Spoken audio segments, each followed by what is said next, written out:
All right, here we are again. It's time for your unique devotion. Sometimes I tend to do the same things over and over again, but it's just fun. It's a good way to wake up. It's just sort of normal that way. Just sort of flows for me. Again, just trying to wake up and have some fun. So today is John chapter 14. It's entitled, Jesus Promises Another Helper. This is verse 15 through 18. So that's John chapter 14, starting in verse 18. So let's get rocking. If you love me, keep my commandments, and I will pray the Father, and he will give you another helper, that you may abide with forever, the Spirit of truth, whom the world cannot receive, because it neither sees him nor knows him, but you know him, for he dwells with you and will be in you. I will not leave you orphans. I will come to you. Short, sweet, but to the point. I've mentioned this before. Jesus has died. He was risen, and he has gone some other place to prepare a house for us. Now, many people have different theories on that. I'm not getting into that, but use your imagination.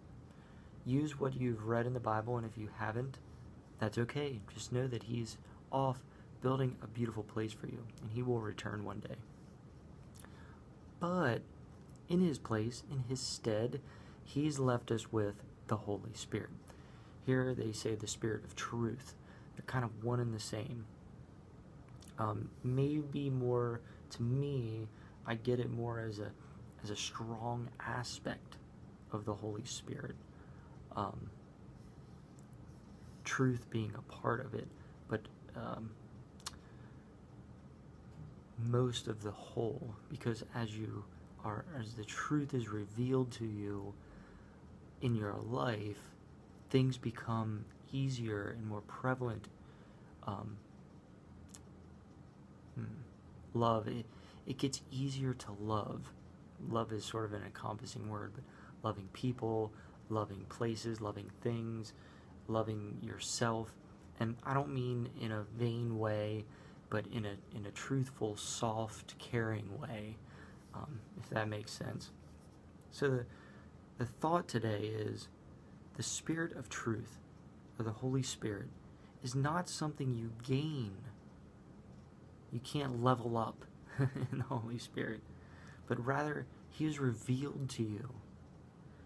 How often do you see the truth, the Spirit of truth, the Holy Spirit?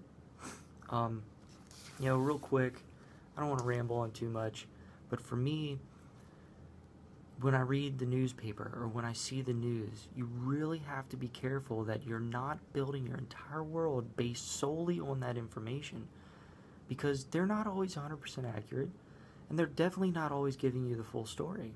It's not that they're lying to you necessarily, but you have to be careful that you don't build your thoughts about others and the world around you based on that slightly limited truth.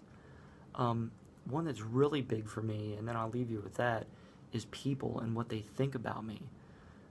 What I think in my mind is going on is usually not true. And the only way to seek out what people are really thinking, either about you or about situations and moments, is really to ask them. It's hard, and you